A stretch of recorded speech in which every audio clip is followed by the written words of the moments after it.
Our first keynote speaker this afternoon is going to speak with us on a topic that's very close to my heart. Akaya Windwood is going to talk about great leadership.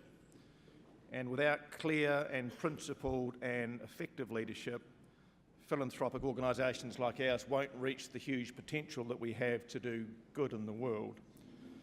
And indeed, we might lurch into doing more harm than good in the absence of good, strong leadership. Akaya is the president of the Rockwood Leadership Institute, which is in Oakland, California. And we've had Katie and we've had Mark, also from California. So I don't know if there's anyone left in California, maybe not Akaya. Rockwood is America's largest provider of transformative leadership training for non-profit and philanthropic organisations. And Akaya is widely known and widely respected for the work that she does in the area of leadership and for infusing a sense of purpose and a sense of delight and a sense of wonder into everything that she does. And we got some sense of that with the session that she ran for the Community Trust Grants Advisors and grant staff earlier in the week, which was fantastic according to the feedback I've heard, Akaya. In introducing Akaya's session, I'm going to quote directly from the homepage of the Rockwood Leadership Institute, and I quote, and these are your instructions for the next 40 minutes, "Let go of whatever you're holding on to for the next few minutes at least. Give yourself a moment to slow down, breathe, and take a break while you explore what joyous and effective leadership can do for you." So, ladies and gentlemen, would you please welcome our guide on this journey of exploration, Akaya Windwood.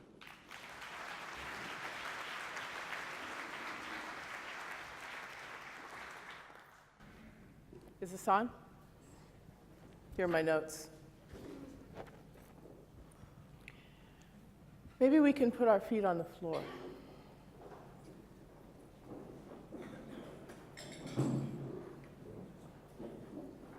And put our stuff down for a moment.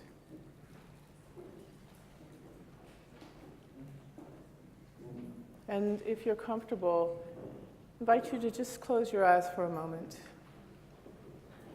and take a breath.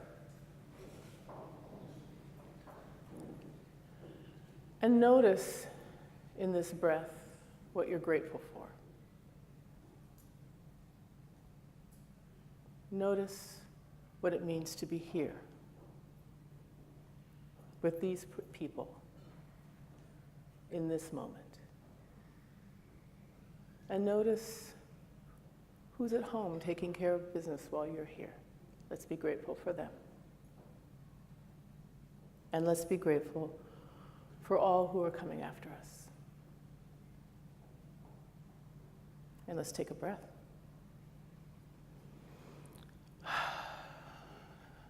So my name is Akaya Windwood, and I was born in Panama, which means I was born between oceans. So I bring the rhythm of the Pacific and the Atlantic in my blood. I live in Oakland now, which is in the Sacramento Delta, the Sacramento River Delta, where the waters from the Sierras flow down to the ocean. So I bring greetings from the other side of the Pacific to you all today. About a month ago, I was having coffee, and you all know about coffee here, I understand that. You all drink a lot of coffee. And I'll tell you what, I had a cup of coffee yesterday morning at the hotel, and I thought, I'll just have a little cup of coffee. No. It took me almost the rest of the afternoon to just calm down from that coffee, so I don't trust you all in coffee at all. But I was having coffee with a friend of mine named Hank. And Hank is in senior leadership in one of the US's biggest foundations. They broker lots of money. And we just happened to be having coffee, and we were talking about, well, how can philanthropy shift? I mean, what would it take? Given the very complicated economic systems and everybody's intertwined and has different agendas and how are we going to bring change and all of that. And I said, well, what would it take for your foundation to fundamentally shift the way it works and and how it funds and what it invests in? And he said, well, Well, there's about a gazillion bean counters, and then there's the folks who watch the markets and make the investments, and oh, it could never happen. I said, well, who's in charge of those folks? And he said, well, the trustees, the board of trustees. And I said, well, how many board of trustees? He said, well, there are about a dozen. I said, a dozen? Like 12? And he said, yeah. And I said, so could those 12 people actually make some decisions that would change the way this happens? And he said, yeah, absolutely, they'd have to. And then all of a sudden, the possibility for a fundamental shift in the way philanthropy can happen became possible. Because if I think about, how do we get philanthropy to do anything, number one, but collectively, I don't know how to do that, but I know what it takes to help 12 people find their hearts and change their minds. So in that moment, I got a sense of, so here are 12 people who are stewarding some $8 billion. And there are groups of 12 to 20 people all over the world who are stewarding our resources. And then it becomes doable, because then we can ask questions like, are our investments, the way we garner our resources, in alignment with what we're funding? And if groups of 12 can sit together and ask that question and answer that question, then it becomes very doable and shifting the way the world works, because as philanthropy goes, so goes the world in some ways. So I went, what's needed now? So one of the things that Rockwood is it's very important to us is the importance and necessity of a strong, clear, and compelling vision. Because without a vision, what happens? Say again? People perish. That's right, we learned that this morning, right? We were paying attention, good for you. What happens if we don't have a strong and compelling vision? We get lost. We get lost, and people start moving in different directions. Chaos ensues. It's also not very inspiring, not very interesting. But when we have a strong and compelling vision for our work, then a lot of things are possible. So Tuesday, I think that was your Tuesday, probably my Monday, I had a great honor of working with the folks at the Funding Advisors Network. These were leaders from community trusts. Are any of you in here? If so, would you stand up? Thank you. And the reason I asked them to stand is because they created a vision. We did that in about 40 minutes. And it was so stunning that I asked them to share it with you. So Rango and Kirkwick and Kate Hyatt have agreed to speak this vision to us all.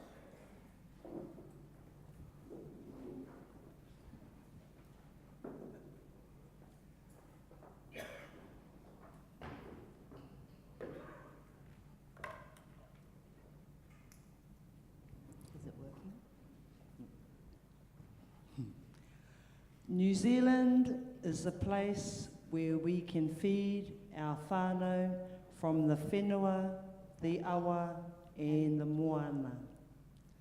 Our babies' first breaths are filled with the love of their families and communities. We invest with love and courage and listen with humility. Our place has clean air, clean water, and fertile land that nurtures us. We are connected to each other by a sense of belonging to the land and to each other. We create no boundaries and we dream big. Our Aotearoa is green, blue and flourishing. We look forward with love as we leave our whenua as we found it. We dream for ourselves with our whenua and our communities to make our world a better place for all future generations. And so it is. Kia ora.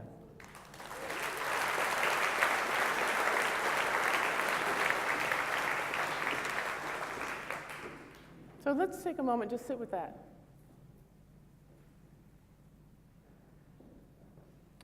And what I'd like you to do is turn to your table mates. Maybe 2 of you or 3 of you, no more than that. And introduce yourselves, say hello. And I want you to talk a little bit about what if that were the guiding principle for our work. Where our Aotearoa is green, blue, and flourishing. Turn to your partners.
Is it hard to?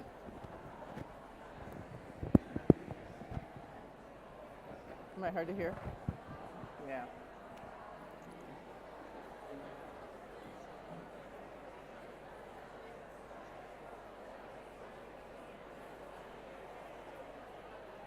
All right. All right. All right.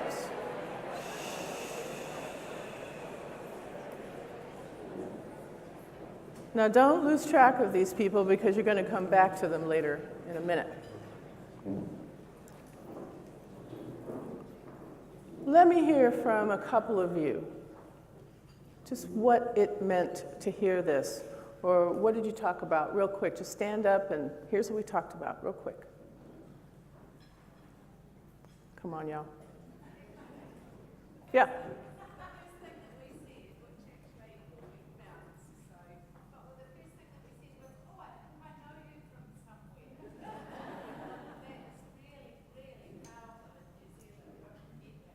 Mm-hmm. That's right. Somebody else. talk about? It was all encompassing. It sounds like the last one was all encompassing. You could fit an awful lot of different things within that statement. Right. So what I learned from this is this took us 45 minutes plus or minus to put this together. And when we were done, there was this kind of, oh my gosh, look what we created. Well, in some ways, a vision is already there. It wasn't like I had to import it. I didn't fly over here with it. This isn't mine. I created the container by which it happened. But that vision was alive in those people already. And it was important that they could then bring it to here, bring it out so that I could bring it, or we could bring it to you here. I want you to think about your own organizations. How clear and lived, not just words on paper. This, I'm not talking about your mission statements or your value statements, but I'm think that part of our work that comes from our hearts, where it is clear as a bell as to why we get up in the morning and do the work we do. This is an essential part of leadership, because if our visions for our work are not living and breathing and reachable, graspable, then they tend, if they're sitting in some closet on a annual report, time to revisit that. Because they can be as alive as this one is, as fresh as this one is. Leadership without clear, compelling vision isn't leadership. It's, I don't know what it would be. Activity? Yeah, you're just kind of going through the motions. Leadership is about inspiration. At Rockwood, we define leadership as the capacity to align and inspire others toward common goals. It's inherently relational. One of the deepest practices of leadership is partnership. And that is where I want to talk to you a little bit about us, those of us who are in philanthropy. We talk about partnership all the time. Our grantee partners, we use language like that. Y'all use that here? No? But, all right, so in the States, we use language like that all the time, and generally what we're talking about is a one-way street. From me to you, from us to them. And there's something missing in that, because if we're actually going to create true partnerships, and I believe that philanthropy is in the business of creating good partnerships, there certainly could be, it's a reciprocal, it's a circle. If it's only from here to there, it's almost a power play. It's when it comes back round that it becomes just, that it becomes fair. I've tried to take a few of my key funders to lunch. They won't even let me buy them lunch. They may give me a check for a couple $100,000, but they won't let me buy them lunch. How unfair is that? Now, I know the reasons why, you know, we don't want to be tainted or feel like we're somehow or other we're paying for play. That's not about that. It's not about that. But unless the circle gets completed, there's something out of balance. So I'm going to ask you, how might you, as folks who broker resources, let the circle come back to you so that there's more justice in our system? Then there's reciprocity in our system. And it's a dance, a conversation, as opposed to, as Mark spoke so eloquently this morning, just a transaction. Because it is in that circularity, in that dance, in that relational piece that transformation happens. And because you're the ones who make much of the work of the nonprofit sector possible, and what the nonprofit sector is often about is trying to transform this world, the how we do the work is as important as what we do.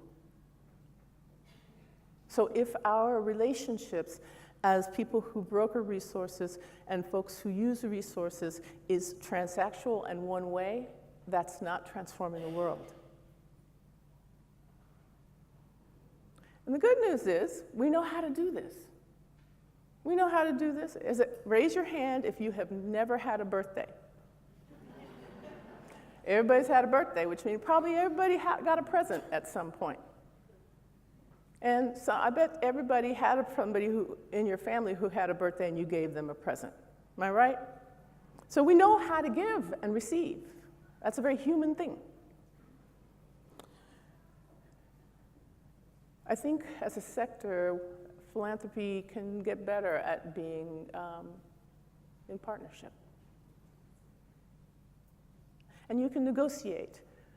Okay, if you let me buy you lunch, let's promise that this is not about a quid pro quo. Let's just be human here. Let's just be human here.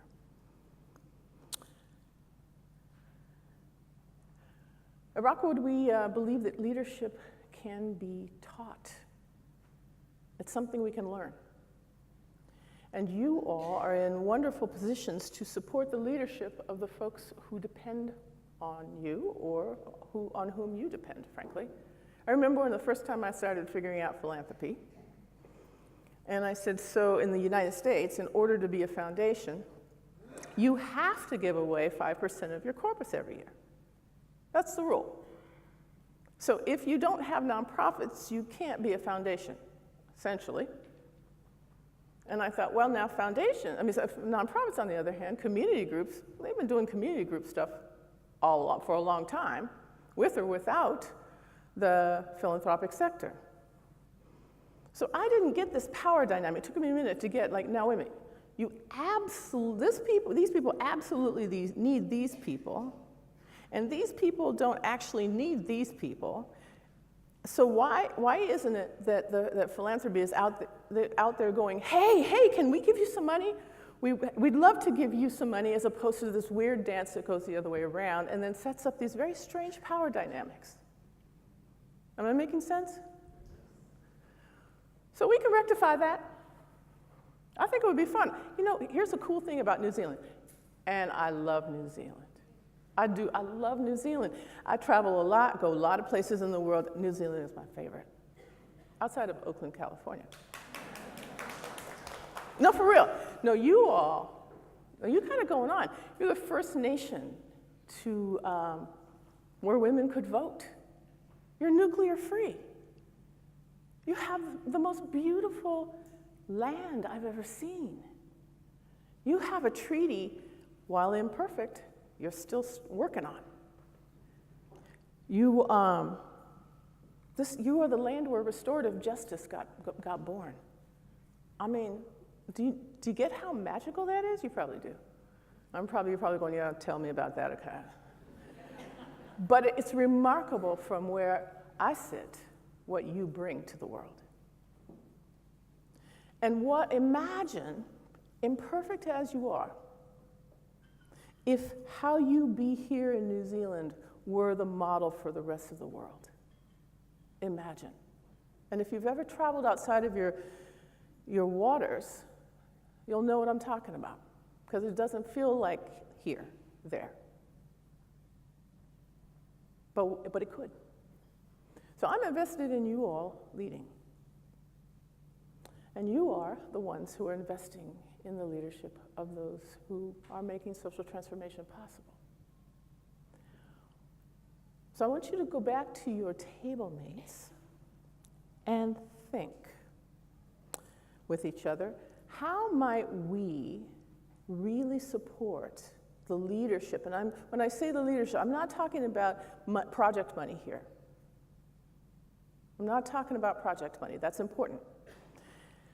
I might be talking about general support a little bit, but I'm talking about money that is specifically used to support the leaders that you depend on to make your missions possible.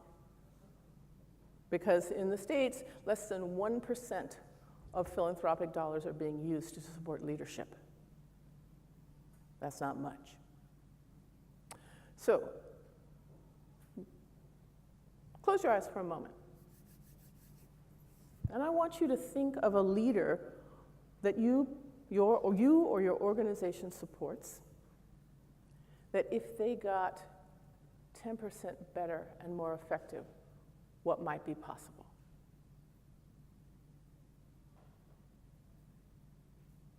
How might you, in support of their leadership, make that possible?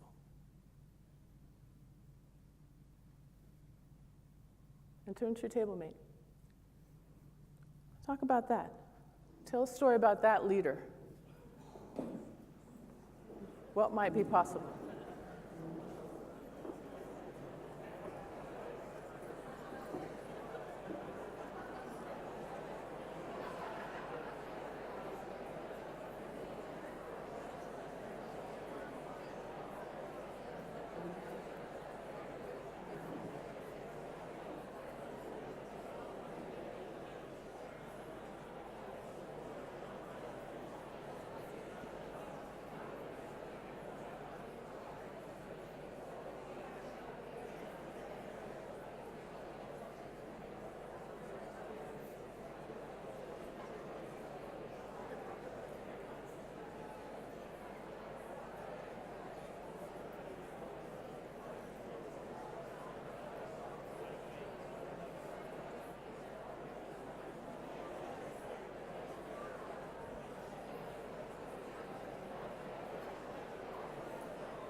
All right.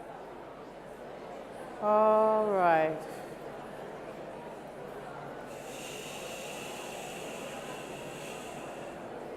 All right. All right. Let's bring your attention back here.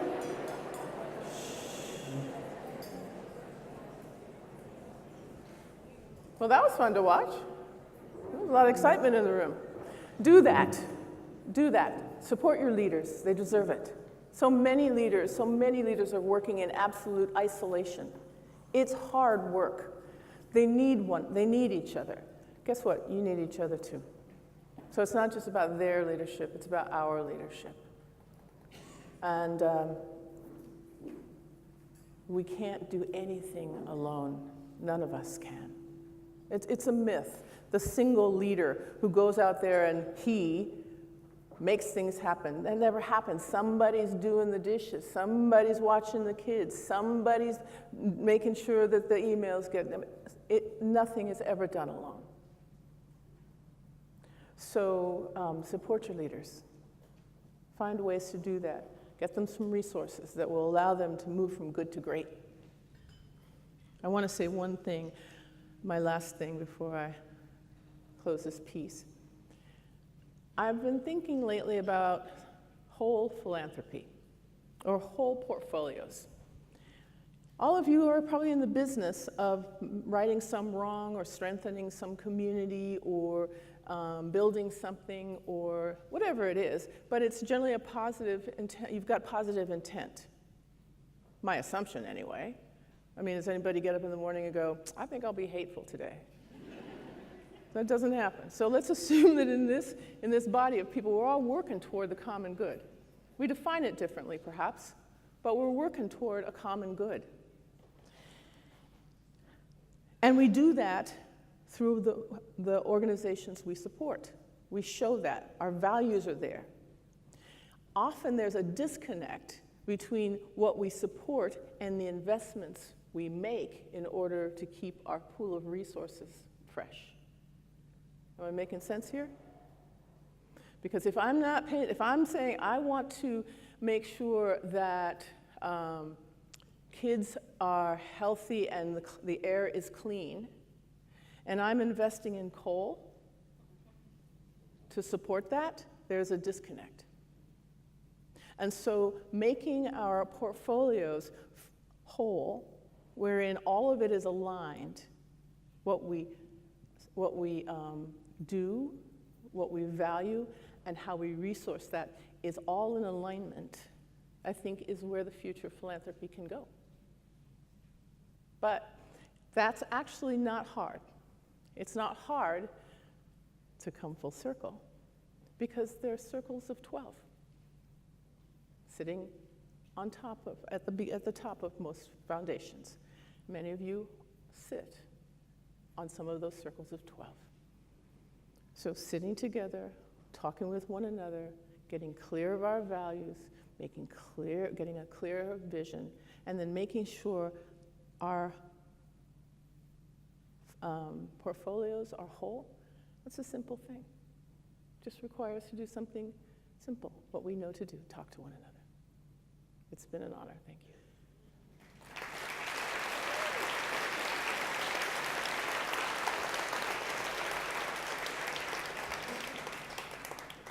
I'm not going to do questions. Okay. Just wait.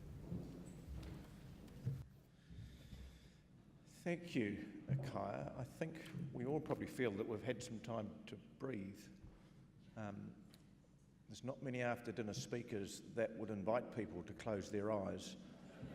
I know, that's risky. But you needed to because everyone was wide open listening to you and enthralled with you, Akaya. Thank you very much. I was thinking, I couldn't help but be reminded of Rangimaria Naida Glavish this morning. She talked about reciprocity, and you too talked about reciprocity and the need that unless the circle gets completed, there's something out of bounds.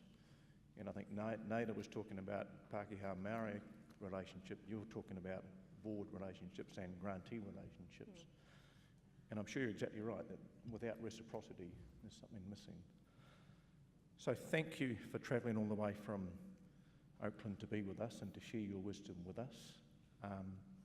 I know that I speak for all of us when I say that we've really valued the contribution that you've made to our conference, and I'd like to invite Rongo, who I hope has got the present, to come and present you with a small gift as a token of our appreciation. Akaya, on behalf of Philanthropy New Zealand and all of us present here this afternoon, I'd just like to share another one of my ancestral sayings. I'm not the author of all of these, by the way. I wish I was. I'm not that clever, actually, but never mind. Anyway, he whare kokonga, he kokonga whare e kitea, he kokonga ngākau e kore e kitea. A corner of a house may be seen and examined, not so the corners of the heart. Tēnā koe e te rangata. Beautiful.